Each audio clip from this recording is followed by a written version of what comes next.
Fala galera, análise de Palmeiras 1, Atlético Paranaense 0, pela 32ª rodada do Brasileirão. E antes de começar, fica meu pedido para você se inscrever no canal, a gente já está quase atingindo aí a marca de 100 inscritos, então peço para você me ajudar nesse ponto e também deixar um like e compartilhar esse vídeo para o YouTube divulgar mais esta análise. Então vamos lá, começando pelo comportamento das equipes em campo, a gente vê aqui o Palmeiras com 48% de posse de bola e o Atlético Paranaense com 52, números medianos aí para as duas equipes e praticamente um equilíbrio aí em termos de posse de bola. Aqui embaixo a gente tem a distribuição média dos jogadores em campo, que vai ajudar a gente a entender se teve algum time que jogou mais avançado em relação ao outro, né, pressionando seu adversário contra o seu campo defensivo, e se a gente substituir os jogadores por duas linhas aqui que representam o avanço médio de cada uma das equipes, a gente vai ver que o Palmeiras jogou um pouco mais adiantado, né? A linha do Palmeiras um pouco mais próxima do meio de campo do que a linha do Atlético Paranaense. Aqui embaixo a gente também tem a concentração das jogadas dentro do campo de jogo para ver como que foi essa distribuição e a gente vê aí um equilíbrio, né? 30% das jogadas no campo defensivo do Palmeiras, 42% no meio de campo e 29% no campo defensivo do Atlético Paranaense. E quando a gente quebra esses números entre as equipes, a gente vai ver que no meio de campo uma ligeira superioridade do Atlético Paranaense, né? 23% das jogadas do meio de campo foram do Atlético. Aliás, do total de jogadas da partida, 23% foram do Atlético no meio de campo e 19% foram do Palmeiras no meio de campo. E em termos de produção nos campos de ataque, a gente vê um equilíbrio, 10% do total de jogadas foram do Atlético no seu campo ofensivo e outras 10 do Palmeiras no seu campo ofensivo. Aqui embaixo, para fechar essa parte de comportamento, a gente vai ver o domínio do jogo, né? Então, ao longo dos 90 minutos, qual equipe estava dominando a partida. A gente vai ver aqui que no início do jogo um domínio maior do Palmeiras e também aqui aos 30, né, na região dos 30 minutos do segundo tempo.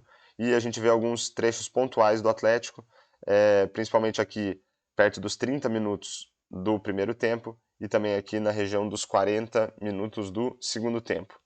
Essa intensidade de domínio ela varia de 100, representando um domínio total da equipe mandante, e menos 100, representando um domínio total da equipe visitante. Se a gente tirar uma média de todas essas barrinhas aí, a gente vai ver que fica em 3, ou seja, na média da partida, um leve domínio do Palmeiras. Aqui do lado direito, a gente vai ver algumas estatísticas que vão ajudar a gente a entender um pouco melhor o comportamento das equipes em termos de construção de jogadas e de finalizações. Começando aqui pela expectativa de assistências, que é uma estatística que mede a capacidade que as equipes tiveram de colocar os seus jogadores em condição de marcar gols, a gente vê aqui 1.07 para o Palmeiras, um número mediano para uma equipe mandante, e 0.34 para o Atlético Paranaense, um número relativamente baixo para uma equipe visitante. A gente vê uma superioridade clara do Palmeiras nesse quesito. Em termos de finalizações, foram 18 pelo lado do Palmeiras, 14 pelo lado do Atlético Paranaense, em números relativamente altos para as duas equipes, com leve superioridade do Palmeiras, mas só olhar para a quantidade de finalizações não diz muito para a gente sobre a qualidade das oportunidades, nem das finalizações propriamente ditas. Então, para isso, a gente usa a expectativa de gols, que ajuda a gente a projetar o número de gols que uma equipe deveria ter marcado com base na qualidade das oportunidades, e a expectativa de gols pós-chute, que vai considerar também a qualidade das finalizações. Então, em termos de oportunidades, a expectativa era que o Palmeiras marcasse 1.49 gols e o Atlético Paranaense 0.45. Então, esse valor aqui é um número mediano para o Palmeiras como mandante e um número relativamente baixo para o Atlético Paranaense como visitante, e a gente vê aqui uma clara superioridade do Palmeiras. Quando a gente considera a qualidade das finalizações, as duas equipes tiveram sua expectativa de gols reduzidas, né, para 0.58 para o Palmeiras e 0.22 para o Atlético Paranaense, um número bem baixo para o Atlético como visitante e relativamente baixo para o Palmeiras, mas ainda assim uma superioridade do Palmeiras. Quando a gente compara, né, olhando a diferença entre a expectativa de gols pós-chute e a expectativa de gols, a gente vai ter uma dimensão do desempenho das equipes em termos de finalizações. A gente vê aqui que o Palmeiras foi mal, né, com menos 0.91, então, com base na qualidade das finalizações, a expectativa de gols do Palmeiras reduziu em quase um gol. Pelo lado do Atlético Paranaense, esse valor é de menos 0.23. E quando a gente compara a expectativa de gols pós-chute com o número de gols marcados, a gente vai ter uma dimensão do desempenho dos goleiros. Então aqui pelo lado do Palmeiras a expectativa era de marcar 0,58 gols, conseguiu marcar 1. Então essa diferença de 0,42 positiva mostra que o goleiro do Atlético Paranaense não foi bem, ele tomou mais gols do que o esperado e essa medida aí é de 0,42.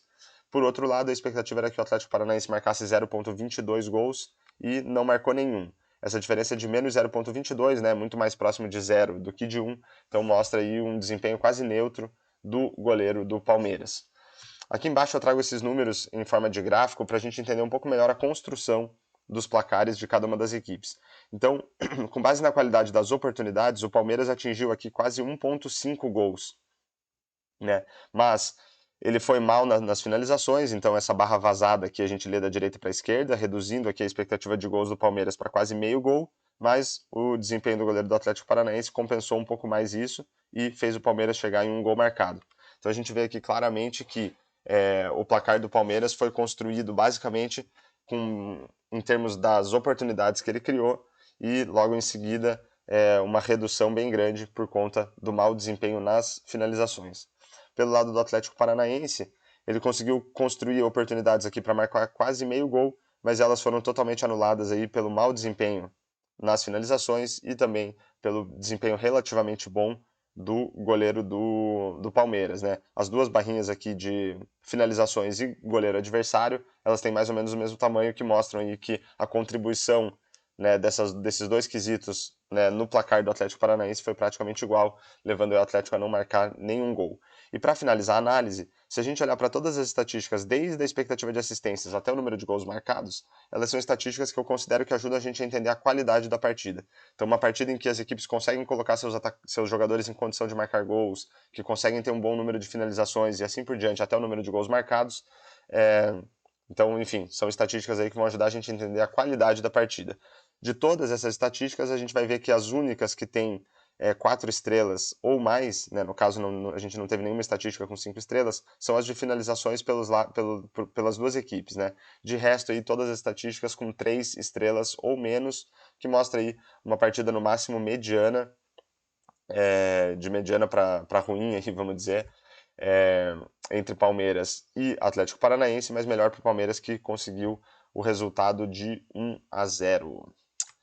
Então, fechamos aí mais uma análise de Palmeiras 1, Atlético Paranaense 0. Espero que vocês tenham gostado e fica aí novamente meu pedido para você se inscrever no canal, deixar um comentário, um like e compartilhar esse vídeo para o YouTube divulgar mais esta análise. E falou!